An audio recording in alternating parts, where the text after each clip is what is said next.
Bias media, pinangalanan na ni BP Sara. Mga bobo kayo. Oh, pakinggan natin. Bigyan natin ng komentaryo. It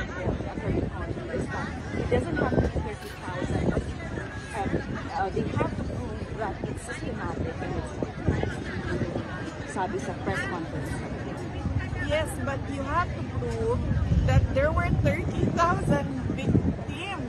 Ang pinag-uusapan dito, ang sinasabi kasi ng media, 30,000. Pahamak tong media eh. 30,000 sila ng 30,000 ng 30,000. Yun ang pinick up ng ICC. Isipin mo, ang ebidensya ay pinick up ng mga katulad ni Marcos, 30,000. Kakaano nila, hindi ko nga alam kung kasalanan ng media o si Marcos, pinipid ng media, yan ang ibalita nyo. But definitely, etong mga bias media na ito, sila yung nagsasabi ng 30,000 yung napatay ni PRRD. Pagdating sa iilan lang.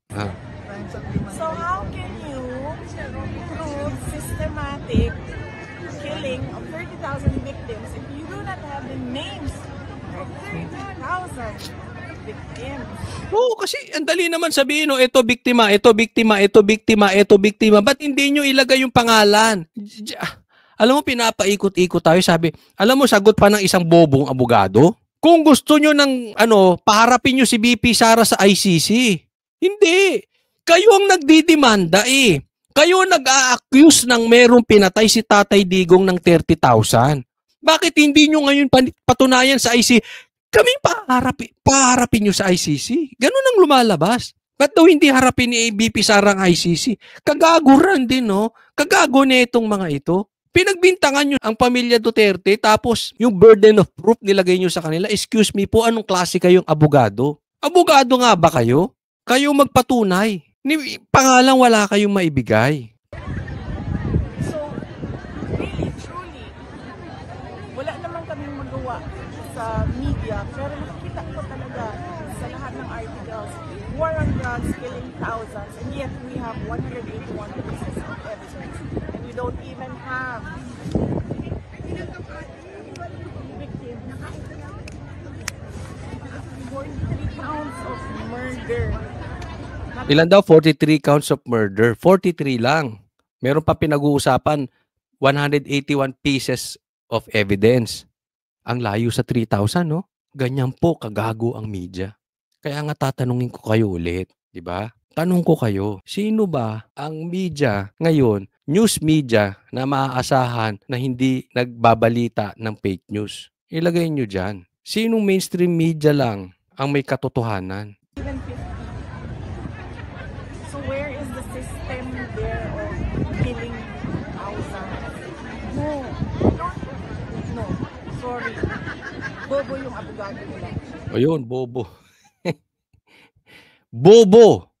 Ako I agree with you, BP Sara. Bobo talaga yung abogado nila. Tapos, ang isasalang pa si BP Sara. Ma'am, last na lang from my end. You have so much on your plate. Birthday ng presidente, you are the vice president, malayo kayo sa pamilya niyo na nasa Pilipinas. How do you manage?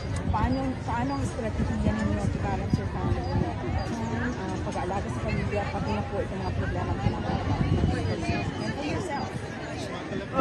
Well, nung dumating si Hanilet, ay nakalibot na ako ng maayos.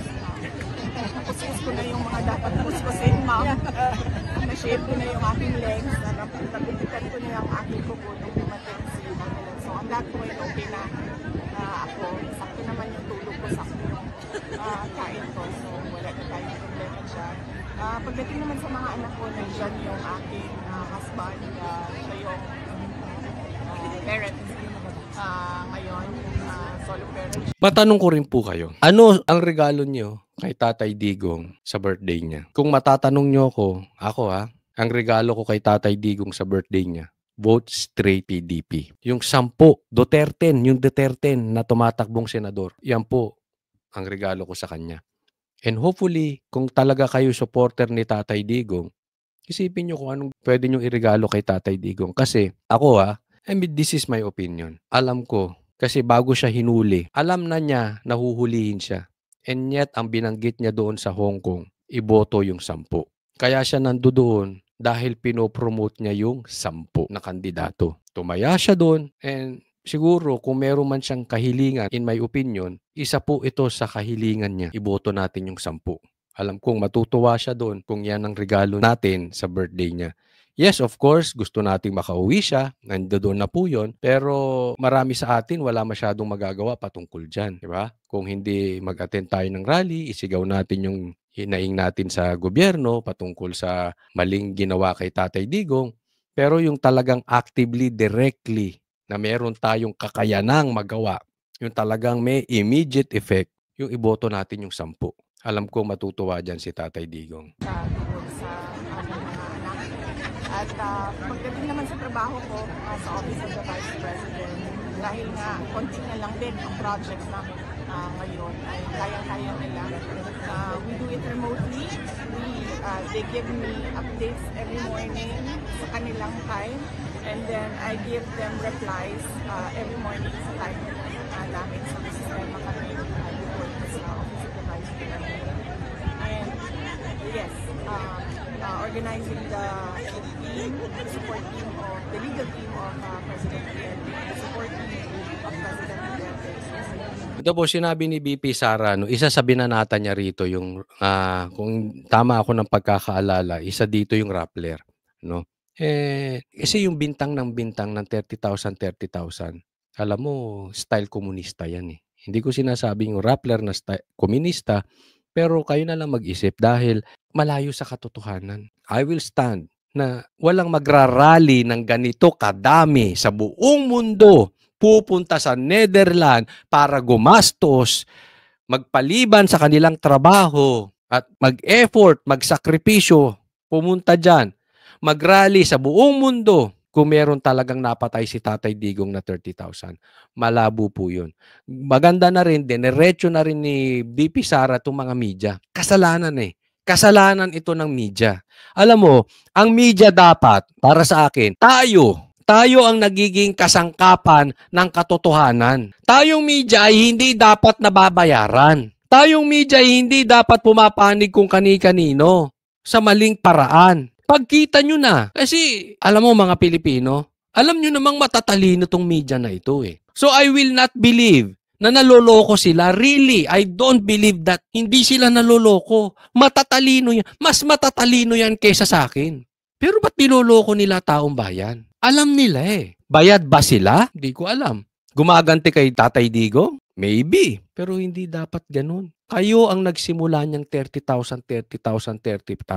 Sana sinasabi ninyo, responsible broadcasting, responsible journalism. Sana chinek nyo muna kung totoo ba yung 30,000 na yan. Anong responsible journalism yung sinasabi ninyo? Binalita nyo na naghingi ng asylum si Tatay Digong sa China. O, di binara kayo ng China.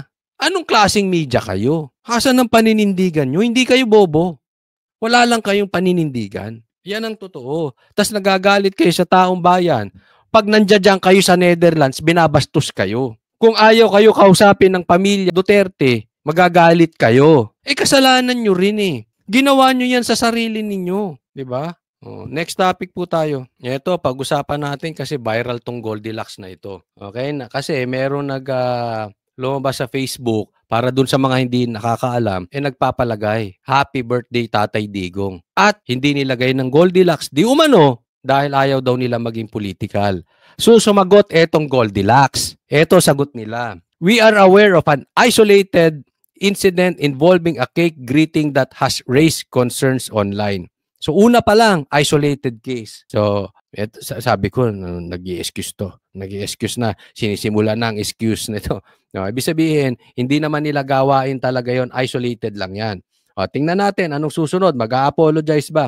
At Goldilocks, we truly believe in messages that celebrate, uplift, and bring people together. Reflecting the joy and togetherness we've always valued. So, ina-explain nila yung talagang ginagawa nila na yung pagsasama-sama, pagsalo-salo ng mga tao, binavalue nila. We are always happy to accommodate personal messages on cakes that have space specially designed for greeting. So, sinasabi lang nila, yung ginagawa nila na pag may personalized message ka, ginagawa namin, nilalagay namin. So, anong ginagawa ng Goldilocks? They are just stating the obvious. Kung ano nando doon, anong ginagawa nila sinabi? We understand how much these moments mean and we're taking steps to ensure every customer feels seen, included, and celebrated in every store and every time. Sa madaling salita, hindi nag-apologize. I don't think this is an apology letter. So para sa kanila, tama na hindi ilagay doon, Happy Birthday Tatay Digong. They offer no apologies. Ang dating pa nga sa akin ito, gina-justify nila. Nagagawin namin yung trabaho namin na makakapagbigay kami ng greetings. Yung mga dapat bigyan ng greetings. Ganon. At dati na namin ginagawa at lagi namin ginagawa sa lahat ng aming mga tindahan. Naiintindihan namin kayo. Ang tanong, ba't hindi nyo nilagay, Happy Birthday Tatay Digong? Nasagot ba? Hindi ba tao rin si Tatay Digong? Hindi ba magbabayad yung customer? Bastos ba yung nakalagay? Political ba yung mag-Happy Birthday Tatay Digong? So wala nang karapatang mag-birthday si Tatay Digong? So pag nag-happy birthday ka, alimbawa ako, trabaho ko, mag-franchise ako ng Goldilocks, pumasok si Bongbong, ano, hindi ko papasukin? Nagpalagay, Happy Birthday Bongbong Marcos, hindi ilalagay ko. Obligasyon ko yun eh. Hindi po pwedeng hindi. Anong political doon? And yet, naglalabas kayo ng letter, no apologies. Ako tanong ko, dilawan ba kayo? Yung kulay nyo, dilaw eh. Ano to, dilaw? Ewan ko, colorblind ako, orange ata. But anyway, parang kayo ang political. Kasi normal eh. Ako, nagkataon lang, nasa SMNI kami noon. Pero kunwari, isi-celebrate namin ang birthday ni Tatay Digong, bibili din ako ng cake. Pero hindi sa inyo. Alam mo ko ako?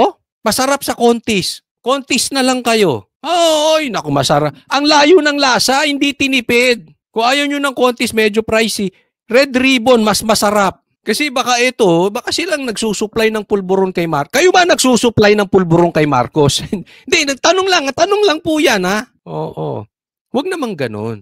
Dating presidente yan eh, di ba? Obligasyon nyo pa rin. O, halimbawa ako pastor, magpapadasal sa akin si Bongbong. As a pastor, pagdadasal ko pa rin si Bongbong. Halimbawa, kunwari may ari ako ng hotel. Kahit ayaw ko kay Marcos at lumapit doon sa hotel ko at gusto mag-check-in, papapasukin ko pa rin, di ba? Kasi yan yung serbisyo nyo eh. Ba't hindi nyo sinerbisyuhan yun? Ganun lang kasimple yun eh. Huwag naman sana tayong bias. Huwag sana tayo maging political sa negosyo natin.